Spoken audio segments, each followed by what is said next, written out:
What I'd like to do is talk a little bit generally, then I'm going to talk on the report that I got Friday afternoon on the violations on the code department, and then I'm going to respond to a few of the comments that were just mentioned by the witnesses. First of all, we bought the building and took possession in June of 2006. And at this particular time, we're talking about this particular legislative provision to take this type of action on a building, and generally, you know, it requires that a building is neglected. It requires that something is a nuisance. There are rodents. There's no stability. And that's generally what they talk about in the statute. Now, first of all, we've had structural engineers, licensed structural engineers, evaluate the building. The building is structurally sound. I'm going to show you something in that in a minute because I have a handout. The building is structurally sound, and it's one of the few buildings that survived Camille and Katrina. Environmentally, we've had environmental inspections for our lenders. It's approved every environmental inspection.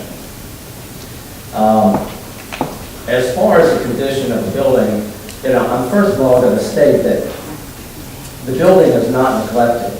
We have 3 to 4 people working 2 to 3 days a week removing debris from the building and have. We have spent over $75,000 removing debris, hiring Gulfport citizens. We've spent $67,000 in real estate taxes since we've taken over. We've been a very good corporate citizen. There are 8 floors, as they note in here, and there's a basement.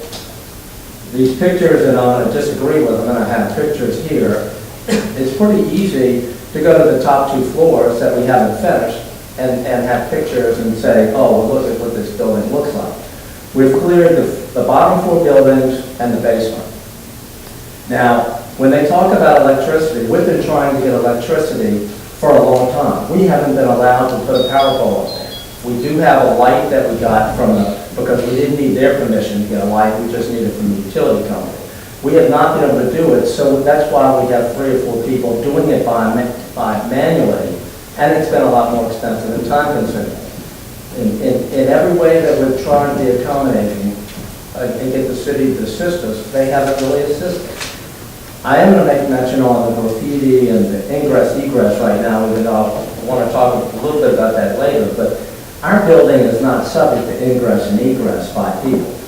It's even noted in the report that we not only put boards up to stop ingress and egress, but whenever a board is out, that afternoon, my supervisor replaces it. And we don't do it by just little pieces of wood. We have wood that's 4 inches thick that we drill into the walls, and we paint it the color of the building.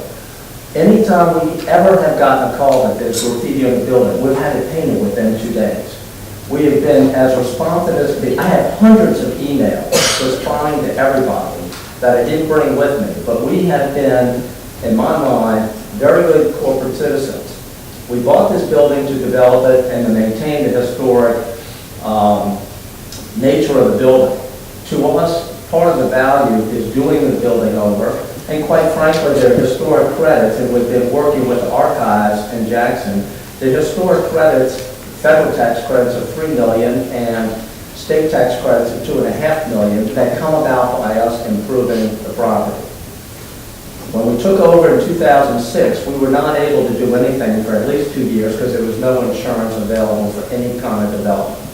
It became available in 2008. We entered into a joint development agreement to build a workforce housing apartments, put it back in its historic, original historic form, and $22 million was being invested into the building.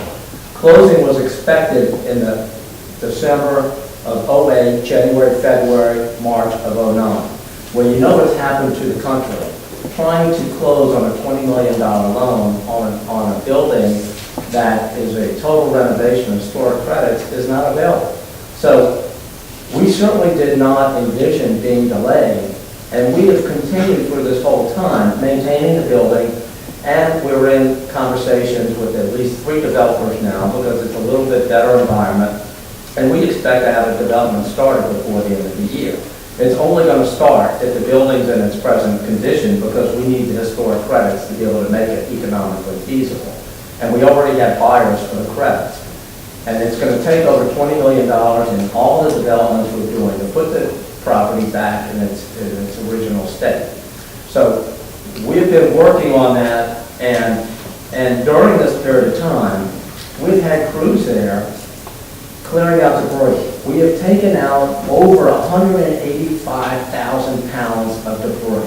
That's what we have little certificates for from the dump that we go to. And we have many deliveries that we do not have those particular weighing certificates, but over 185,000 pounds. It's pretty difficult to say a building's neglected when you've done something of that nature.